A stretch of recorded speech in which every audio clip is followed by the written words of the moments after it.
feel like darkness should have come a lot earlier. Like darkness could have happened before the hail, because it's darkness. Like what's the big deal? Hi, welcome to Joel Reads Bible. I'm Joel, and I read Bible so that you don't have to.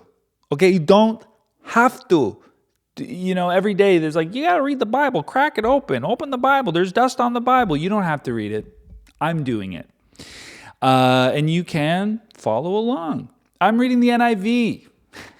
You want to read another version along with me and see what the differences are? Fill your boots. Who cares? I bet you any money that there's nothing that's going to save this book from being a little bit wacky and somewhat incoherent and the narrative not making entire sense.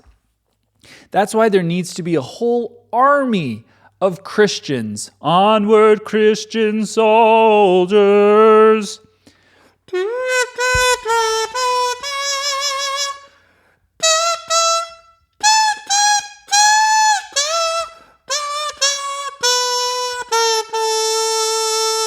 Did you know you would hear a hymn on kazoo? God did, because he knows all. There's a whole army of Christians out there who are constantly trying to make sense of this.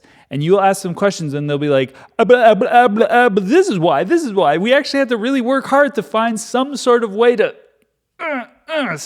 force a square block into a circular hole.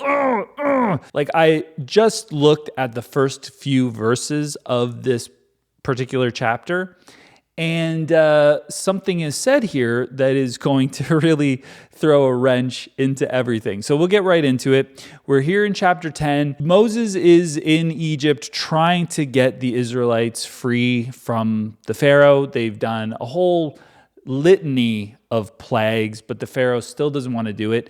Sometimes his heart just gets randomly hardened. Sometimes he hardens his heart, and sometimes God hardens his heart. And there is a lot of debate over why God would do something like that. Did he do it first, or did Pharaoh do it first, etc., etc.? And what we're learning is that it happened first. God knew he was going to do it. He said he was going to do it before anything happened. And Pharaoh has so far hardened his heart, I believe, 2 times, or it might be 3 now. And the last time, him and his officials hardened their hearts.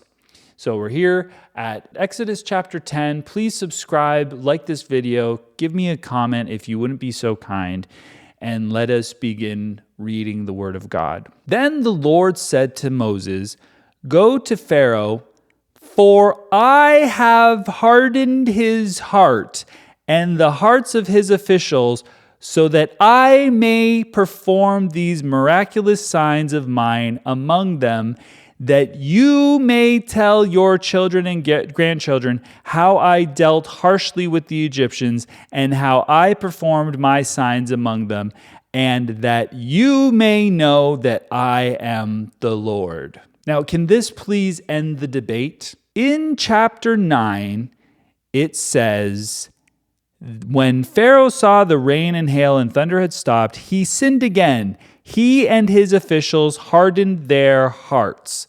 In just the next chapter, a few verses later, God says, I have hardened his heart and the hearts of his officials.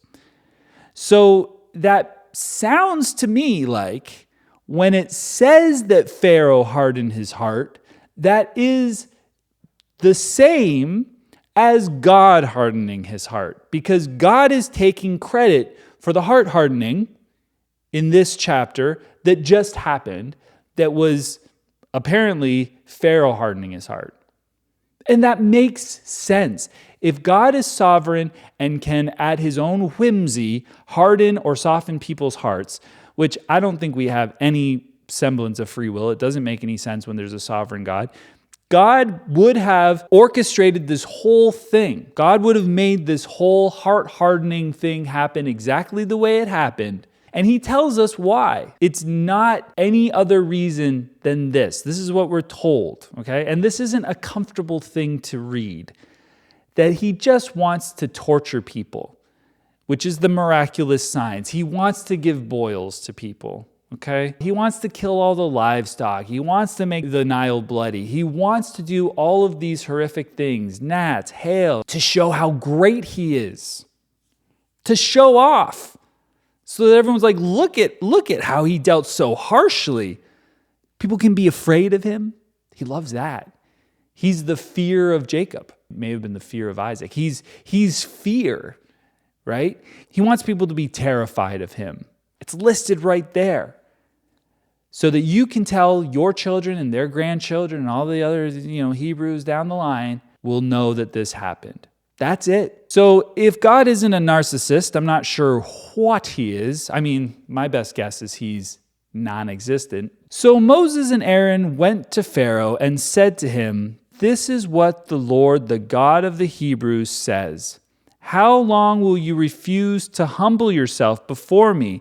Let my people go, so that they may worship me, for goodness sakes. If you refuse to let them go, I will bring locusts into your country tomorrow. They will cover the face of the ground so that it cannot be seen. They will devour what little you have left after the hail, including every tree that is growing in your fields. They will fill your houses and those of your officials and all the Egyptians.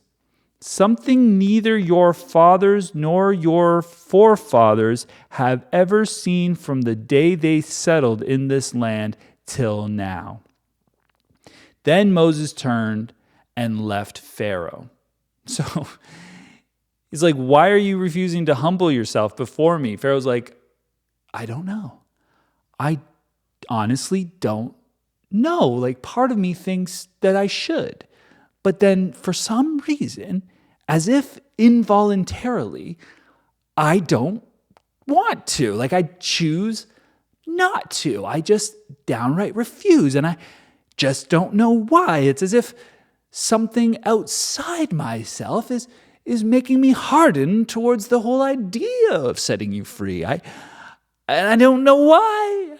I'm being tortured. I can see that even my magicians can't do anything that your magician Aaron can do. And so why wouldn't I let you guys go? I really can't put my finger on it.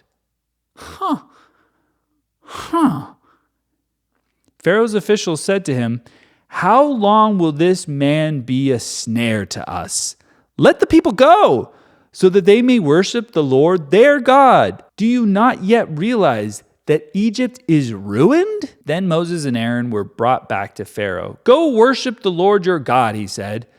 "But just who will be going?" Who exactly is going? Moses answered, "We will go with our young and old, with our sons and daughters, and with our flocks and herds, because we are to celebrate a festival to the Lord." We've got all sorts of bands. They're worship bands. Most of them are worship bands. There's a couple alternative Christian rock bands, but of course they'll be in separate big tents because they're actually very popular. But we do need to keep them away from the children and some of the more conservative amongst our tribes. But yeah, it's going to be a pretty rockin' festival. It's going to be pretty cool.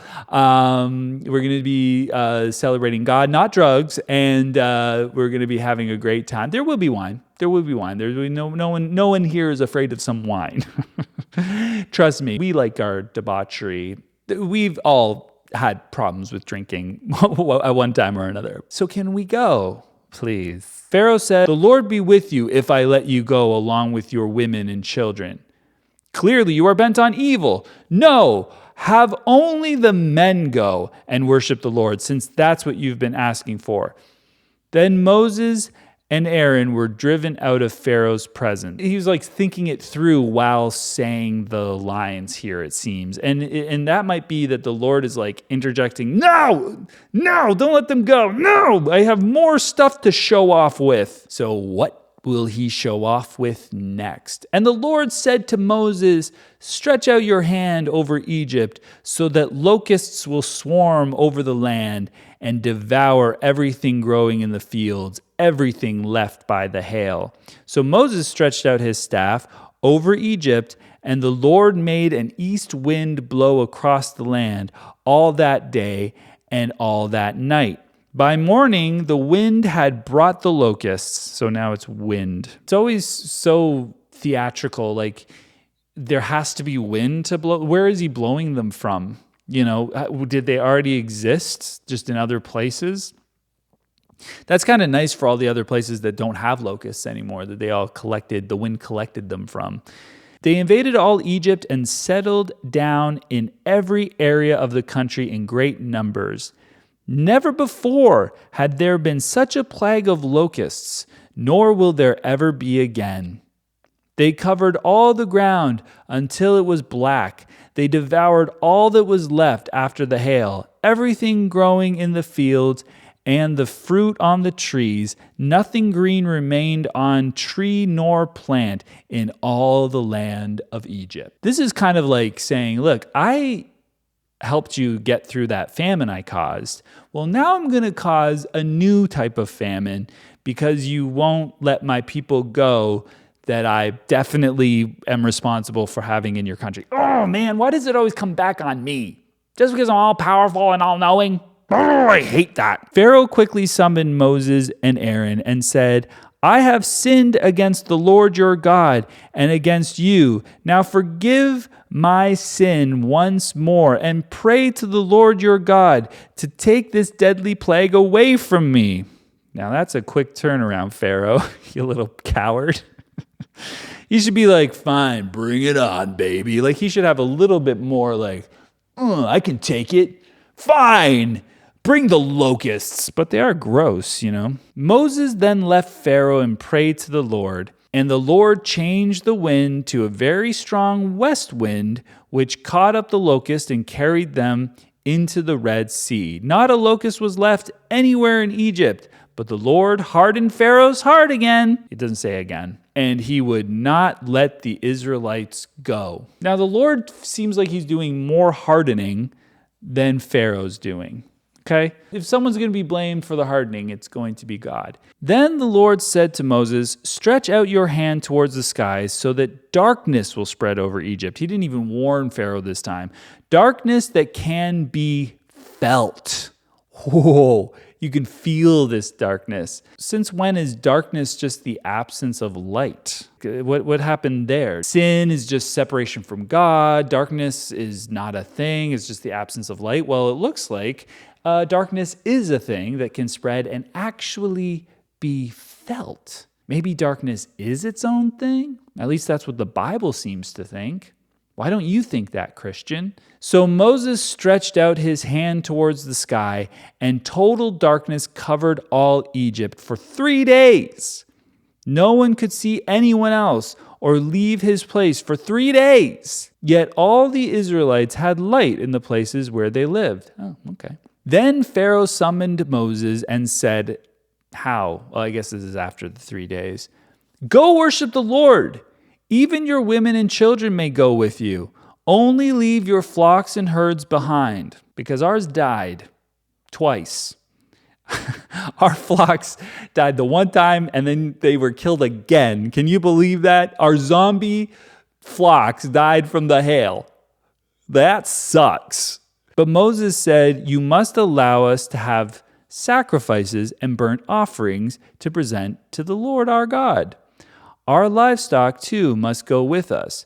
Not a hoof is to be left behind. We have to use some of them in worshiping the Lord our God, and until we get there, we will not know what we are to use to worship the Lord. It's like these stupid excuses. It's like, and we're gonna breed them, and like we need livestock. I mean, we're gonna have to leave with. And by the way, you guys are gonna give us a bunch of gold and stuff like that. That happened a few chapters earlier. Like we're gonna take a lot of stuff. Just agree that we're gonna bring the livestock because there's no reason to say no at this juncture. But it is funny that they're like, we don't know what we're gonna need to do the worshiping. You know, so we got to bring it all. We'll send the stuff back that we don't need. But the Lord hardened Pharaoh's heart. Like what, a fourth, fifth time? What's happening now? And he was not willing to let them go. Pharaoh said to Moses, get out of my sight. Make sure you do not appear before me again. The day you see my face, you will die. Just as you say, Moses replied, I will never appear before you again. I wonder if that's true. I wonder if you will appear before him again. As a fictional narrative, it's sloppy. It's sloppy and not the most coherent work, but it has the nice rhythm, right? And it has a very tropey, fictional-ish rhythm of, we're going to get you. Okay, yes, no. Now I want this. It's like negotiating, and then you get the plague, and negotiating, then you get the plague, and we're upping it. But I don't know if we're really upping it. I feel like darkness should have come a lot earlier. Like darkness could have happened before the hail, because it's darkness. Like what's the big deal? Locusts probably should have been with the bugs. Do the whole bug thing, right? Bring the frogs to eat the locust, but then it's too many frogs. Like there's some things that could have been tweaked in here to make it a little bit more interesting. We're working towards something, and Moses now this is ominous. Just as you say, man, I'll never appear before you again. But you just wait. You just wait for chapter 11. You see what God does next. I don't know what he's planning because he hasn't really told me. Because he doesn't like talking to me. I mean, he tried to kill me once. He already tried to kill me too. But he's angry. I think he was hangry. I think he was hangry for baby dick blood. But now he's calmed down towards me because he's really angry at you. And something's going to happen. But I'm not going to be here for it. I'm not going to show up for it. But I hope you do. Subscribe, like, comment, and come back for Chapter 11, which is a short chapter, but I think it's going to be a hard-hitting one. And we will see you then. Have a good one.